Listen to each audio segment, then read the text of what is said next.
کتنا بڑا بزنس؟ اللہ فرماتا ہے یرجون تجارت لن تبور، ایسی بزنس کے امیدوار اور تجارت کے امیدوار ہیں جس میں ہرگز نقصان ہے ہی نہیں۔ یہ اللہ فرماتا ہے لن آیا ہے، لن تبور، ہرگز نقصان نہیں ہے۔ یہ کوئی اور نہیں کہہ رہا، یہ پالنہار حقیقی کہہ رہا ہے، یہ معبود برحق کہہ رہا ہے، جو دینا چاہے تو پل کے جھپکتے انسان کو بہت کچھ عطا کر دے۔ اس نے کہہ دیا کہ یہ 3 کام تم کرو، تم کبھی گھاٹے میں نہیں رہو گے، کبھی ہرگز گھاٹے میں نہیں رہو۔ اور یہ نہیں فرمایا کہ دنیا میں گھاٹے میں نہیں رہو گے یا آخرت میں، نہ، دونوں جہاں میں گھاٹے میں نہیں رہو گے، نہ یہاں گھاٹے میں رہو گے نہ آخرت میں گھاٹے میں۔ اب یہ تینوں کام رمضان میں آپ دیکھیں، آدمی رمضان میں خیرات بھی کرتا ہے، آدمی رمضان کے اندر تراویح بھی پڑھتا ہے، اور آدمی رمضان کے اندر اللہ کی کتاب کی تلاوت بھی کرتا ہے۔ کچھ ہیں جو کھانے پینے میں لگے رہتے ہیں اور یوٹیوب پہ لگے رہتے ہیں۔ میں دیکھیں بہت سختی سے کہہ رہا ہوں، اس نے برباد کر دیا سوشل میڈیا نے، پوری رات یوٹیوب پر یہ پروگرام وہ پروگرام یہ پروگرام۔ امام اعظم جیسا شخص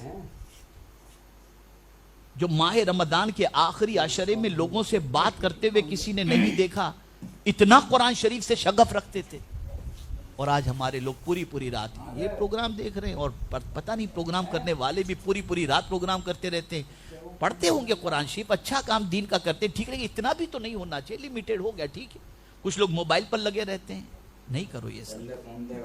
میں نے ایک معمولات کا چارٹ بنایا ہے کہ ماہ رمضان میں کیا کرنا ہے، معمولات رمضان۔ انشاءاللہ العظیم کل یا پرسوں تک وہ پورا چارٹ آ جائے گا، اور انشاءاللہ العظیم اس چارٹ کے مطابق آپ عمل کریں گے نا تو کچھ چیزیں ایسی ہیں کہ آپ رمضان کے بعد بھی اس کو انشاءاللہ جاری رکھیں گے انشاءاللہ العظیم۔ تو اب یہ کیا ہے، یہ 3 چیزیں ایسی ہیں کہ ان 3 چیزوں کے کرنے والے کو نہ دنیا میں نقصان نہ آخرت میں۔ اب آگے اللہ نے جو فرمایا سنیے، اللہ اکبر، لِيُوَفِّيَهُمْ أُجُورَهُمْ، تاکہ ہم ان کو پورا بدلہ دیں، چھوٹا موٹا نہیں، پورا بدلہ دیں۔ اور اللہ جب کسی کو نیکی کا بدلہ دینے پر آئے تو اس کی شان بڑی عرف والا ہے، وہ سخی ہے، وہ کریم ہے، وہ دے گا تو اپنی شان کے مطابق دیتا ہے۔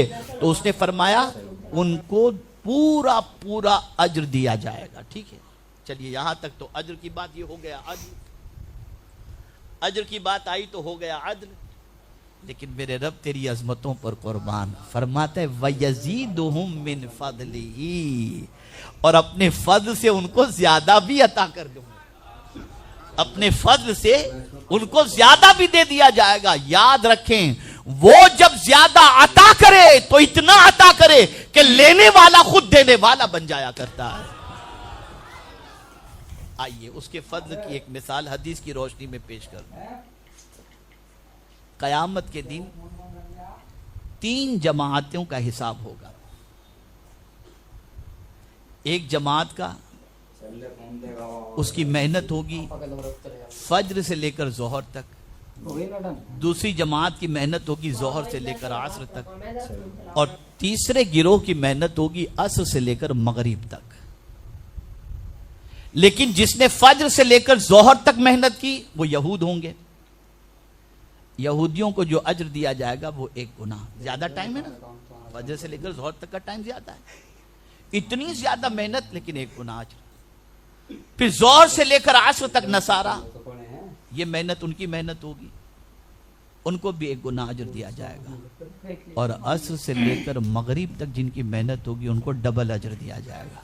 یہ کون ہوں گے؟ یہ حضور کے امتی ہوں گے، یہ حضور کے امتی ہوں گے۔ تو یہود و نصارہ اللہ سے کہیں گے مولا محنت تو ہم نے زیادہ کی اور اجر ہم کو 1 گنا، اور یہ حضور کی امت نے تو بہت لیمیٹڈ محنت کی، عصر سے مغرب کے درمیان بہت مختصر وقت کی محنت کی، اور ان کو ڈبل اجر۔ تو اللہ فرمائے گا تمہارے ساتھ معاملہ عدل کا ہے، محبوب کی امت کے ساتھ فضل کا معاملہ ہے، محبوب کی امت کے ساتھ۔ یہ ہے حضور کا صدقہ، یہ ہے حضور صلی اللہ علیہ وسلم کا صدقہ۔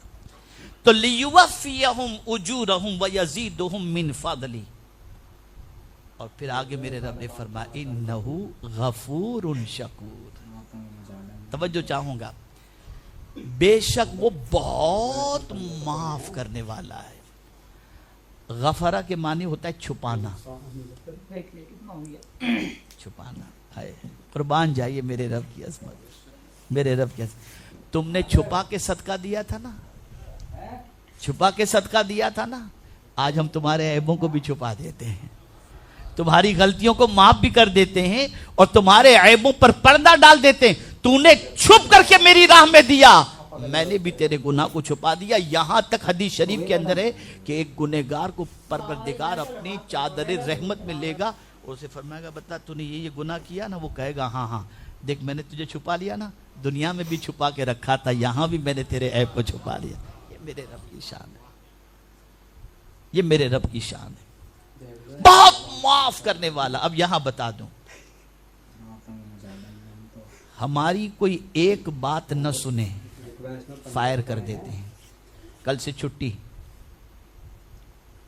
لیکن اے کریم تیری عظمتوں پر قربان، صبح سے لے کر رات تک تیری ہزارہا نافرمانی ہم کریں، نہ تو اپنی زمین سے نکالتا ہے نہ ہم پر روزی کے دروازے بند کرتا ہے. کتنا کریم ہے میرا پروردگار، کتنا رحیم ہے میرا پروردگار. اے رسول اعظم صلی اللہ علیہ وسلم کے دیوانوں، آقا کریم صلی اللہ علیہ وسلم سے ایک صحابی نے دریافت کیا، یا رسول اللہ صلی اللہ تعالی علیہ وسلم، غلام کی ایک دن میں کتنی غلطیوں کو معاف کرنا چاہیے؟ وہ سارے سیٹ سن لیں جن کے پاس ملازمین ہیں، غور سے سنیں. آقا سے پوچھا گیا صلی اللہ علیہ وسلم، ایک غلام کی دن میں کتنی غلطیاں معاف کرنی چاہیے؟ تو میرے آقا صلی اللہ علیہ وسلم فرماتے 70 غلطیاں اگر ایک دن میں کرے تو اسے معاف کر دو. معاف کرنے والے کو اللہ پسند فرماتا ہے، اس سے محبت فرماتا ہے. اور پھر کیا فرمائے؟ شکور، وہ بہت زیادہ معاف کرنے والا ہے اور بہت زیادہ شکر. اللہ کس کا شکر ادا کرے گا؟ یہاں شکر سے مراد قدر ہے. اللہ تعالیٰ بہت زیادہ قدر کرنے والا ہے. یعنی اے بندے تو نے تلاوت بھی کی، اے بندے تو نے نماز بھی قائم کی، اے بندے تجھ کو میں نے جو دیا تھا میرے نام پر تو نے خرچ بھی کیا، دکھا کر کے بھی خرچ کیا، چھپا کر کے بھی خرچ کیا. تو اب میرے بندے سن، میں تیرے گناہوں کو بھی معاف کرتا ہوں اور تیری نیکیوں کی میں قدر کرتا ہوں، اور قدر یہ ہے کہ اپنے فضل سے تجھے جنت کا حقدار بنا دیتا ہوں اور تجھے کبھی اس چیز کے اندر خسارہ نہیں ہوگا. یہی وجہ ہے کہ تنگی کے زمانے میں صوفیہ اللہ کے نام پہ زیادہ لٹاتے تھے، اس لیے کہ کہتے تھے اس سے تجارت میں کبھی نقصان ہوتا ہی نہیں، ہوتا ہی نہیں. تو عرض کرنے کا منشا یہ ہے کہ ایک سیزن آ رہا ہے. بھئی دیکھئے نا 50% چھوٹ سیل لگ جاتا ہے، بھاگتا ہے آدمی.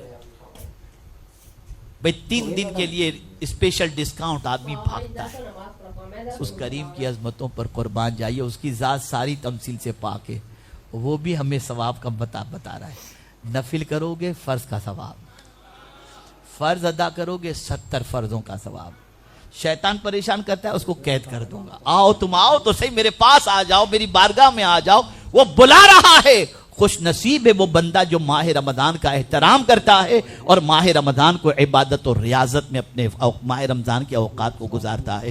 یاد رکھیں میرے پیارے آقا صلی اللہ علیہ وسلم کے پیارے دیوانوں، کبھی بھی یہ نہ سوچنا کہ اللہ کے نام پر دیں گے تو کم ہوگا.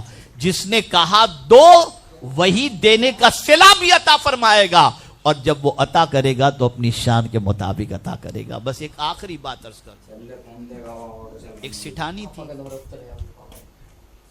اس کی ایک نوکرانی تھی. نوکرانی کا برتھ ڈے آیا تو سٹھانی گئی مارکیٹ کے اندر کا جو سب سے سستی اور ٹھیک ٹھاک کوئی ڈریس ہو تو بتا دو. سستے والا ڈریس لی اور سٹھانی نے اپنی نوکرانی کو گفٹ کیا. پھر سٹھانی کا وقت آیا برتھ ڈے کا، تو اب یہ نوکرانی گئی مارکیٹ کے اندر جو سب سے بہترین سوٹ ہو، تو فرق دیکھیے آپ۔ یہاں سے یہ بات سمجھ میں آئی، غریب کا دل بہت بڑا ہوتا ہے، بڑا ہوتا ہے، یقین مانے بہت بڑا ہوتا ہے، اور اسی لیے غریب جنت میں بھی امیر سے 500 سال پہلے چلا جائے گا۔ یہ حدیث شریف۔ میں یہ نہیں کہتا کہ امیروں کا دل نہیں ہوتا، ایسے بھی امیر ہیں، میں آپ کو کیا بتاؤں، ہمیں تو سابقہ پڑتا ہے نا، ہم تو جانتے ہیں۔ بے روک ٹوک کہتے ہیں حضرت کوئی ٹینشن لینے کی ضرورت نہیں ہے، آپ پلان بنائیے، اللہ کریم میں سب ہو جائے گا، ایسے بھی۔ اور پھر ہم دیکھتے ہیں وہ جتنا دیتے ہیں اس کا کئی گنا زیادہ اللہ ان کو عطا فرماتا ہے۔ لیکن ایک بات ہمیشہ یاد رکھیے گا، دو اللہ کے لیے، اللہ کے لیے، اس کو راضی کرنے کے لیے، اور وہ اگر راضی ہو گیا نا بس پھر آپ کی دنیا اور آخرت دونوں انشاءاللہ سنور جائے گی۔ یہ مختصر سی باتیں تھیں، میں کئی دنوں سے مسلسل سفر میں ہوں، آج بھی جمعہ سے پہلے 12 بجے میں ممبئی پہنچا اور 2 رکعت پڑھا کر فوراً ایئرپورٹ بھاگا، اور ایئرپورٹ سے یہاں سیدھا آیا۔ راستے میں صرف استنجا کے لیے ایک صاحب کے گھر پر جو ہے وہ رکے اور استنجا کیا، وضو کیا اور ایک گرین ٹی تھوڑی سی پیا اور سیدھا یہاں آ گیا۔ تو بس اتنا ہی میں نے جتنا عرض کیا، بس کوشش کریں ماہ رمضان میں کثرت سے تلاوت کریں، ماہ رمضان کے اندر قضائے عمری ادا کریں، ماہ رمضان میں صلاۃ التسبیح ادا کریں، ماہ رمضان میں زیادہ سے زیادہ وقت اللہ کی کتاب کی تلاوت کرنے میں، قرآن سمجھنے میں، ترجمے کے ساتھ پڑھنے میں، اس پر عمل کرنے کے اندر گزاریں، اور اسی کے ساتھ ساتھ اللہ نے جو دیا ہے چھپا کر کے بھی دو، دکھا کر کے بھی دو۔ اللہ نے فرمایا یہ ایسی تجارت ہے کہ ہرگز اس میں گھاٹا نہیں ہے، اور جب اللہ نے کہہ دیا گھاٹا نہیں تو کبھی گھاٹا ہو ہی نہیں سکتا، ہمیشہ فائدہ ہی فائدہ ہوگا۔ اللہ رب العزت جل جلالہ آقا کریم صلی اللہ علیہ وسلم کے صدقہ و طفیل ہمارے جامعہ قادریہ کے جملہ اساتذہ، طلبہ اور اس مسجد کے الحمدللہ ٹرسٹی، امام، ان سب کو اللہ تعالیٰ دونوں جہاں کی خوشیاں نصیب فرمائے، اور پروردگار سب کی خدمات جلیلہ کو اپنی بارگاہ میں قبول فرمائے، اور ہم سب کو ایسی تجارت کی توفیق عطا فرمائے جس تجارت میں کوئی گھاٹا ہو ہی نہیں۔ اللہ اپنی رضا والی زندگی نصیب فرمائے۔ وما علینا الا البلاغ المبین۔ السلام علیکم ورحمۃ اللہ وبرکاتہ۔